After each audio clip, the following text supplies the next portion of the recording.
Hola, ¿qué tal? Esto es JF Proyecto Patrístico. Mi nombre es Juan Felipe Restrepo y soy sacerdote de la Unión Lumen Dei. Queridos hermanos en nuestro Señor Jesucristo y en María Santísima, vamos hoy como iglesia, como familia, como pueblo de Dios a seguir profundizando en el Santísimo Sacramento de la Eucaristía de la mano de un padre de la iglesia, en este caso de San Cipriano, obispo de Cartago.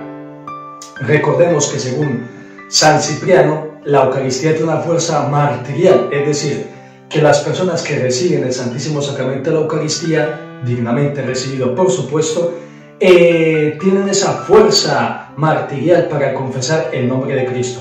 Él habla de una espada mediante la cual se combate contra el error, se deja aparte, se deja a un lado esos sacrificios y ofrendas a los ídolos paganos para, con Cristo Jesús, sumo y eterno sacerdote, en la iglesia os ofrecer ese sacrificio de la Eucaristía agradable al Padre Todopoderoso.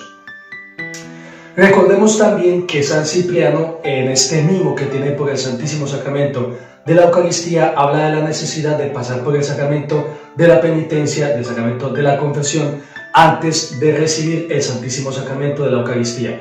Recordemos que las personas debían de pasar por un proceso, por un debido tiempo, en el cual se acercaban al obispo, a los presbíteros, confesaban sus pecados, hacían su respectiva penitencia y luego recibían esa absolución por la imposición de mano del obispo y de los presbíteros. Y luego ya pasaban a la celebración de la Eucaristía como sacrificio y a la recepción como banquete eucarístico.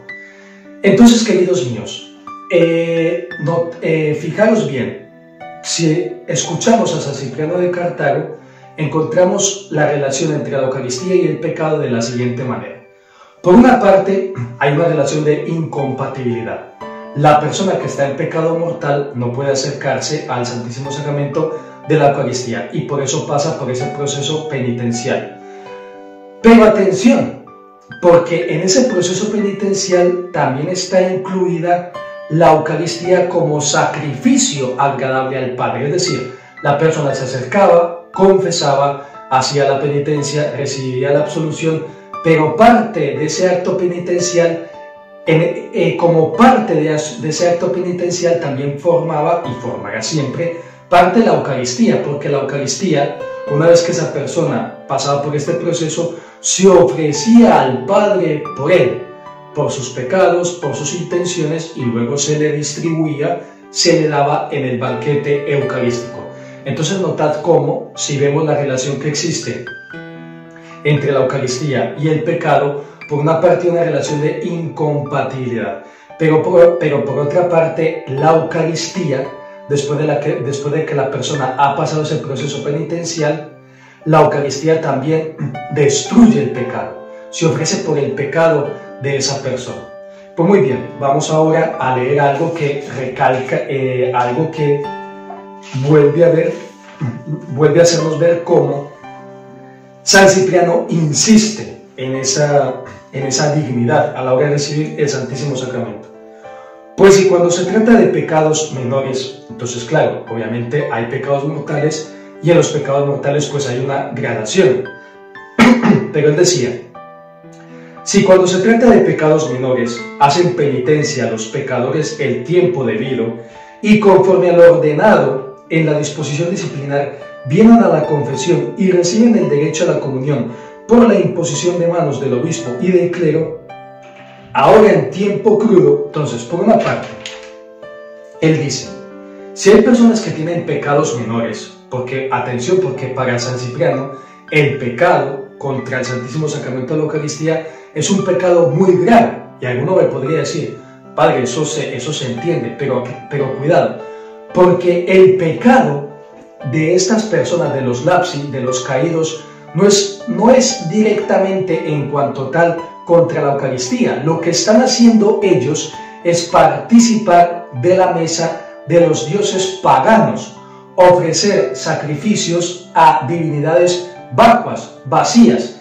que no existen. Entonces se están contaminando. Entonces San Cipriano identifica, para él es equivalente ofrecer ese sacrificio a los demonios, a los dioses, Para él es equivalente a ofrecer el sacrificio y hacer un ultraje al cuerpo y la sangre de Cristo Jesús. Entonces, ya por eso dice, si para pecados menores, pues los fieles cristianos pasan por un debido tiempo de penitencia, confesión, etc., pues entonces para estos con mayor razón. Y entonces él se maravillaba porque decía lo siguiente, que es todo sobre estos pecados menores. Si hay personas que cometen pecados menores y pasan por ese proceso, pasan por ese tiempo, ¿cómo es posible que vengan de un día para otro personas que han atentado contra el cuerpo y la sangre de Cristo, ofreciendo, participando de la mesa de los demonios y sean admitidos sin más? Entonces, ojo, porque él eleva a, pone el paralelo, la paradoja en lo más alto de la siguiente manera. Dice, ¿cómo es posible que haya cristianos en la cárcel que van a confesar su fe en Cristo Jesús, van a sufrir el martirio y van a recibir la palma de la victoria?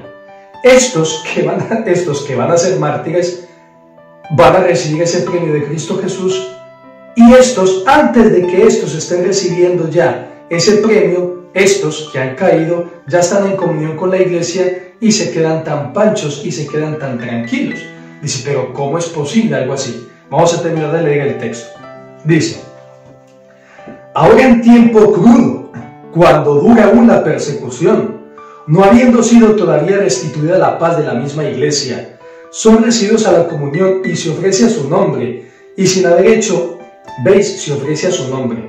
¿Veis cómo hace parte de este círculo penitencial la Eucaristía como sacrificio? Una vez que la persona es absuelta por la imposición de la mano, entra al sacrificio de la Eucaristía, se ofrece sacrificio de la Eucaristía por sus pecados y luego participa de la mesa de Dios, de la mesa del Cordero. Pero bien, vamos a seguir.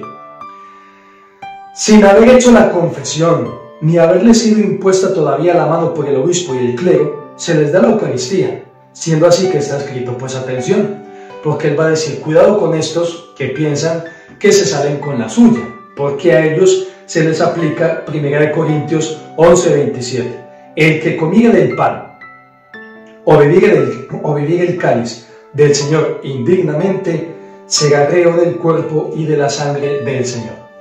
Pues bien, queridos míos, esto es JF, Proyecto Patrístico, y hoy una vez más hemos sido testigos de ese amor, de ese mimo por parte de un padre de la Iglesia para con la Eucaristía. ¿Cómo traducir, cómo trasladar estas reflexiones a nuestra vida diaria? Muy sencillo. Hagamos un examen de conciencia, porque muchas personas se atreven a decir que se confiesan con Dios. Pues mira, aquí un padre de la Iglesia, un obispo del siglo III, nos está diciendo que no es suficiente, que hay que acercarse al sacramento de la confesión, al sacramento de la penitencia, para luego gozar de ese derecho a la comunión y recibir esa fuerza martirial que viene de la Eucaristía. Pues queridos míos, esto es JF, Proyecto Patrístico. Hasta la próxima. Nos vemos.